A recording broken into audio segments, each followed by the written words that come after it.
Dan pagi ini kita live by Instagram Smart FM di Smart FM Manado. Saya sudah bersama dengan Pak Kadis DLH Kabupaten Minahasa Selatan. Selamat pagi Pak Kadis. Shalom, apa kabar? Ya, Salam sehat. Saya Ketut Martin dari Smart FM Manado. Kita langsung saja Pak Kadis.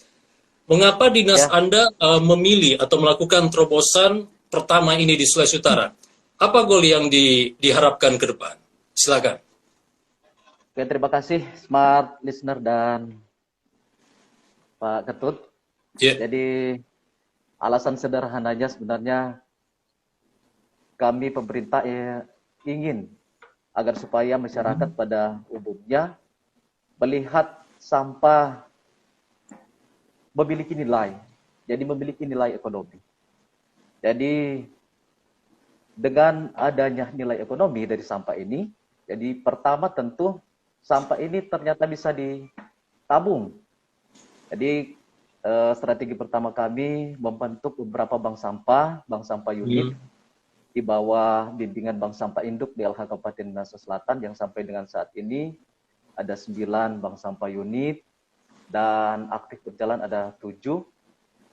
Dan yang kemudian kedua, ternyata selain sampah ini bisa ditabung, sampah ini ternyata bisa menjadi alat tukar. Jadi dengan menukar barang yang dalam konteks saat ini melalui kafe lewat makanan dan minuman. Yaitu sebenarnya alasan sederhana dari pembentukan kafe pejuang lingkungan Dinas Lingkungan Hidup Kabupaten Minahasa Selatan. Oke. Pak Kadis, sebenarnya apakah kualitas minuman kopi yang disajikan oleh pihak Anda ini tetap sama dengan kopi yang disajikan di kafe lainnya atau seperti apa? Silakan. Jadi sebenarnya mungkin kafe pejuang lingkungan kami saat ini barista kami mungkin belum bisa ya menyajikan kopi dengan topping bentuk love misalnya. Tapi pasti kami menjamin bahwa kafe kami dapat menyajikan kopi dengan pahit khas yang sama tentu dengan kafe yang lain. Nah, sejauh ini operasional dari kafe yang mungkin Anda prakarsa ini antusiasme mungkin dari penikmat kopi, apalagi kan di jalan sana ini bisa dikatakan sebagai salah satu jalan Trans Sulawesi seperti itu ya, di daerah Pondang, dan otomatis juga cukup ramai oleh lalu lintas. Ini antusiasme dari penikmat kopi, masyarakat yang lalu lalang di sana ini seperti apa evaluasi dari pihak Anda, Pak Kadis?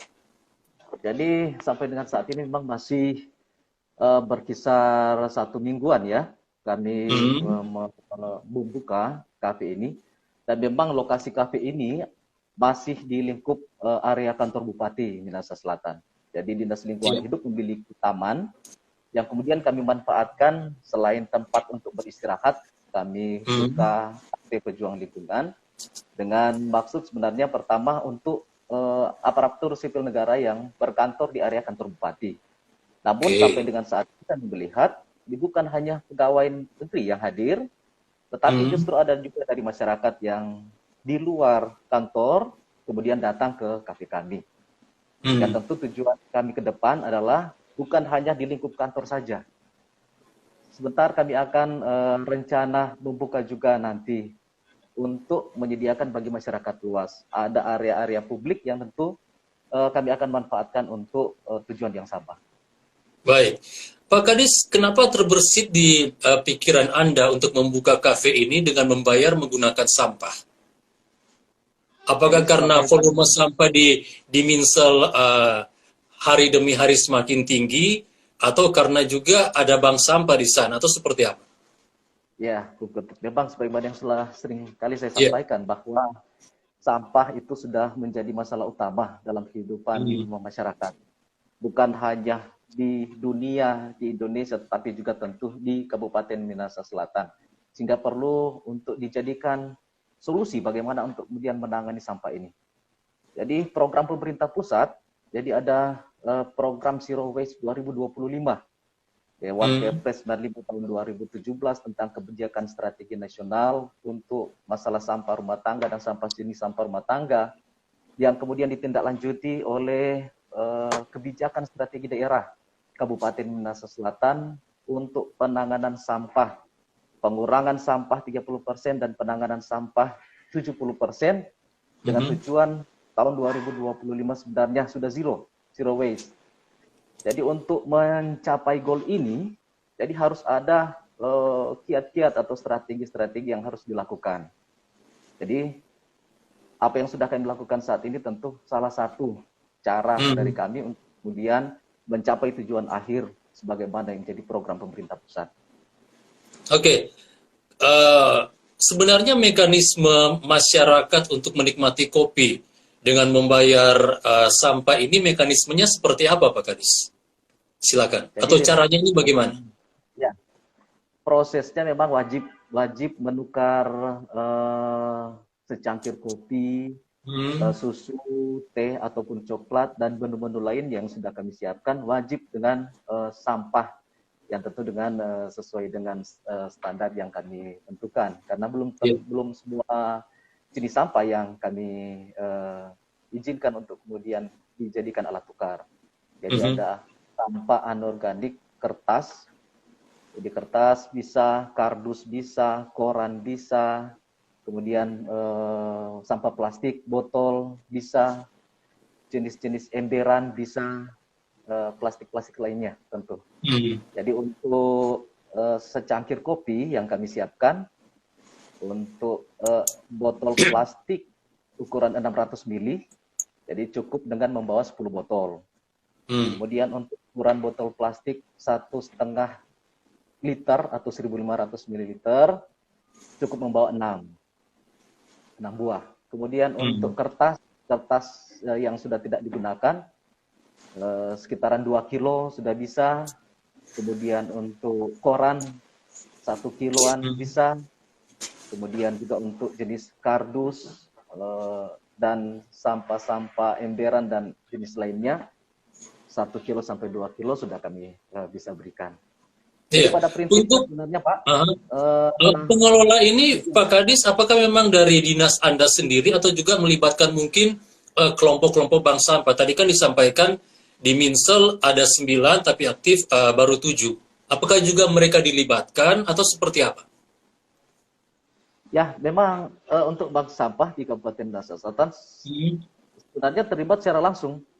Karena sampah-sampah yang ada, yang kemudian dibawa ke kafe ini, tujuannya adalah kemudian kami serahkan ke bank sampah unit yang ada di Kabupaten Minahasa Selatan. Jadi memang mereka tempat kami untuk membawa sampah-sampah ini, yang kemudian dalam setiap 2 minggu sekali dilakukan penjualan oleh bank sampah unit yang sudah ada di Kabupaten Minahasa Selatan. Yang kemarin informasi dari salah satu bank sampah unit aktif berjalan, katanya omset sampai dengan 10 sampai 15 juta per bulan dari salah satu bank sampah unit yang aktif. Jadi seperti itu. Mengakomodir teman-teman dari bank sampah ini juga kemudian mungkin promosi kepada masyarakat, ini seperti apa yang dilakukan oleh pihak Anda? Khusus untuk program yang unik ini, Pak Kadis. Untuk bank sampah sendiri, memang di awal pembentukan kami, mula-mula memang sangat berat. Jadi dari 2 pembentukan bank sampah yang kami lakukan, kemudian tidak berjalan. Namun seiring berjalannya waktu sampai dengan saat ini ternyata aktif 7 yang berjalan. Ya, demikian juga tentu kafe ini. Jadi memang kami harapkan tentu kafe pejuang lingkungan bukan hanya di area kantor bupati sebagaimana yang saya sampaikan tadi. Ada juga kerinduan dari kami untuk kemudian bekerja sama dengan kafe-kafe yang memang sudah baik di area Amurang.